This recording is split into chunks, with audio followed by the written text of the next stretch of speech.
Assalamualaikum semua. Hari ni saya nak kongsikanlah cara saya buat pengak pisang.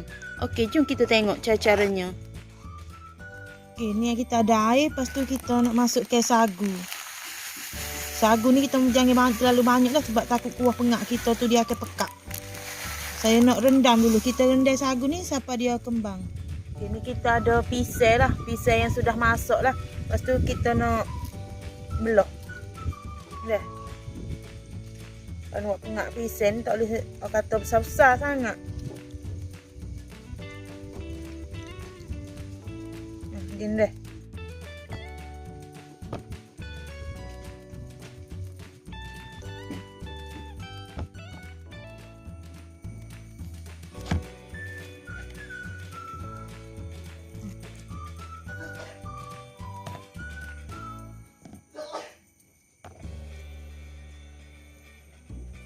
Kalau Kelantan kata ni pisang kelak lega.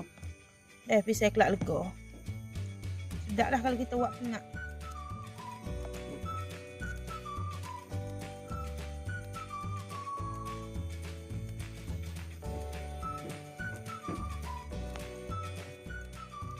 Okay, dalam puyuk kita ni kita nak buat santan. Santan saya ni saya beku lah. Tak kekerah tu.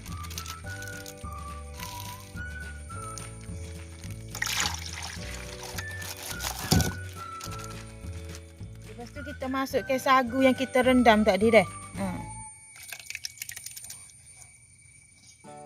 Lepas tu kita masukkan daun pandan yang kita simpur.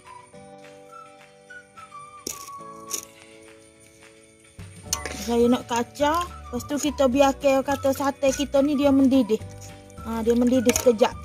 Ilah yang apa kata ni beku ni. Dah.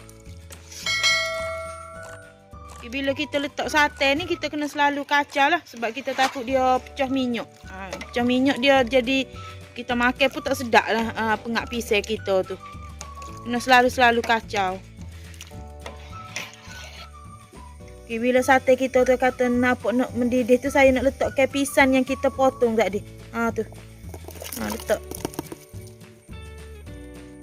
Okay, kita nak masukkan gula. Gula ni masuk kata rasa manis lah pula pada kita. Lepas tu kita masukkan juga sedikit garam. Kalau buat pengak mesti kena letak garam biar ada rasa lemuk-lemuk gitu. Lepas tu kita kacau. Kita kacau ni kita biarkanlah kata pisang kita tu dia apa lembek sikit. Dia jadi lembek dah. Biar dia masuk sekali dengan sate ni. Kita kena kacau-kacau lah dia. Okey, nampaknya pengak pisang kita ni sudah sekali mendidih lah. Jadi bolehlah kita angkat dah. Kalau kita masak dia terlalu lama kita takut dia pecah minyak. Dah. Bolehlah kita angkat. Ni. Pisang pun kata sudah lembut. Okey, inilah hasil pengak pisang kita yang telah pun masak ni. Memang sangat sedap lah. Kalau nak sedap lagi kita boleh cicah dengan roti. Memang jadi dah. Lepas tu tujuan kita letak sagu tu sebab kita nak bagi kuah dia pekat. Nampak tak? Kuah dia akan pekat lah bila kita letak sagu. Tu bau dia memang sangat wangi dah daripada pisang daun pandan yang kita letak ni lah. Ni. Kuah pun sangat pekat. Okeylah, pada yang dah menonton video saya ni, saya harap jangan lupa subscribe, like, komen dan share video saya. Okey, terima kasih semua.